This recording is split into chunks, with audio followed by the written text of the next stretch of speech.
Police ભરતીમાં દોડ પૂર્ણ કર્યા બાદ યુવાનું ખાકી પહેરવાનું સપનું અધૂરું રહી ગયું।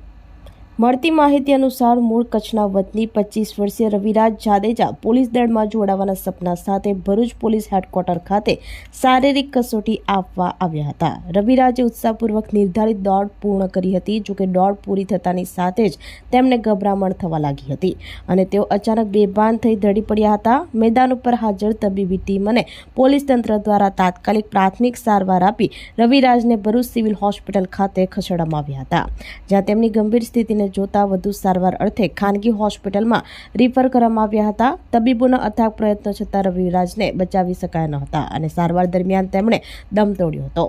યુવાના આકસ્મિક અવસાનથી તેના પરિવાર ઉપર આપ તૂટી પડ્યું હતું। ખાકી વર્દી પહેરી દેશ સેવા કરવાની ઈચ્છા રાખનાર રવિરાજનું મોત થતાં સાથી ઉમેદવારોમાં પણ ભારે ગમગીની છવાઈ ગઈ હતી। મૃતદેહને પોસ્ટમોર્ટમ માટે સિવિલ હોસ્પિટલ ખાતે ખસેડાયો છે, જેથી મોતનું ચોક્કસ કારણ જાણી શકાય। આ મામલે સ્થાનિક પોલીસે અકસ્માત મોતનો ગુનો નોંધી વધુ તપાસ હાથ ધરી છે।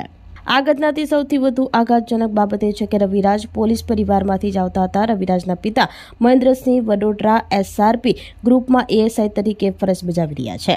રવિરાજ છેલ્લા ઘણા સમયથી પીએસઆઈ બનવાની તનતોડ મહેનત કરી રહ્યા હતા। ગયા વર્ષે પણ તેમણે આ જ ગ્રાઉન્ડ ઉપર પરીક્ષા આપી હતી, પરંતુ સફળ થયા ન હતા। હિંમત હાર્યા વગર આ વર્ષે ફરીથી તૈયારી સાથે તેઓ મેદાનમાં ઉતર્યા હતા, પરંતુ વિધિના વક્રતાએ તેમને ખાકી પહેરતા અટકાવી દીધા હતા। ભરૂચથી રિપોર્ટર અવી સૈયદ, સંકલ્પ ન્યૂઝ।